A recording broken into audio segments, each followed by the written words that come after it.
Dans ce module, je vais vous expliquer comment faire une étude de marché à la fois extrêmement poussée et pertinente, mais de manière très simple et qui vous prendra peu de temps pour pouvoir positionner votre location courte durée. Alors vous allez me dire, pourquoi faire une étude de marché? En fait, c'est absolument fondamental. À la fois, si vous voulez investir pour créer votre activité de location courte durée ou pour la développer, où est-ce qu'il faut investir? Hein, vous allez tous avoir peut-être une idée, oui, il vaut mieux aller dans telle ville, dans telle ville, dans tel quartier. Mais est-ce qu'il y a des éléments objectifs qui vous permettent de savoir si dans tel ou tel endroit il faut y aller? Vous ne savez pas pour l'instant. Ensuite, quel positionnement avoir?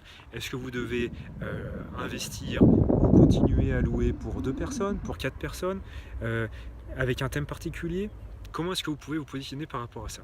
Je vous donnerai les outils extrêmement puissants, mais très faciles à utiliser, qui vont vous permettre de connaître à la fois le montant moyen des locations dans le secteur que vous visez, hein, donc vous saurez combien de nuitées sont réservées à tel endroit.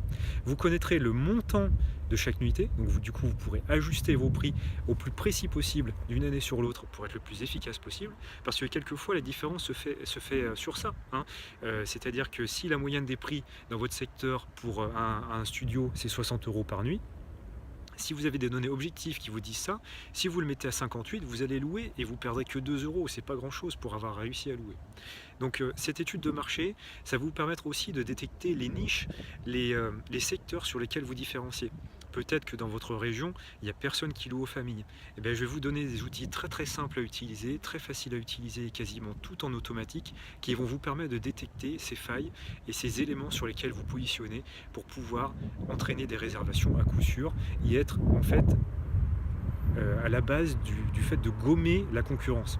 Vous pouvez très bien avoir 2000 locations courte durée dans votre ville, mais s'il n'y en a aucune qui, par exemple, accepte les chats, je dis ça, c'est vrai que c'est un exemple qui est un petit peu bateau, mais c'est vrai qu'il y a beaucoup de gens qui cherchent des locations courte durée qui acceptent les animaux. Si vous êtes le seul qui accepte les animaux, en particulier les chats, et bah du coup, vous allez attirer tous les propriétaires de chats. Alors oui, vous aurez peut-être un petit peu plus de frais de ménage, vous leur faites payer parce qu'ils sont prêts à payer pour leurs chats, et du coup, vous allez être positionné comme étant le seul et vous allez échapper à la concurrence. Alors ça c'est un exemple des plus faciles.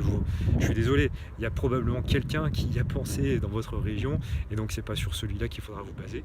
Mais je vais vous montrer exactement comment faire pour détecter ces niches et comment faire en sorte que vous puissiez vous positionner de manière efficace et échapper complètement à la concurrence, et c'est ça aussi qui va vous permettre de louer plus.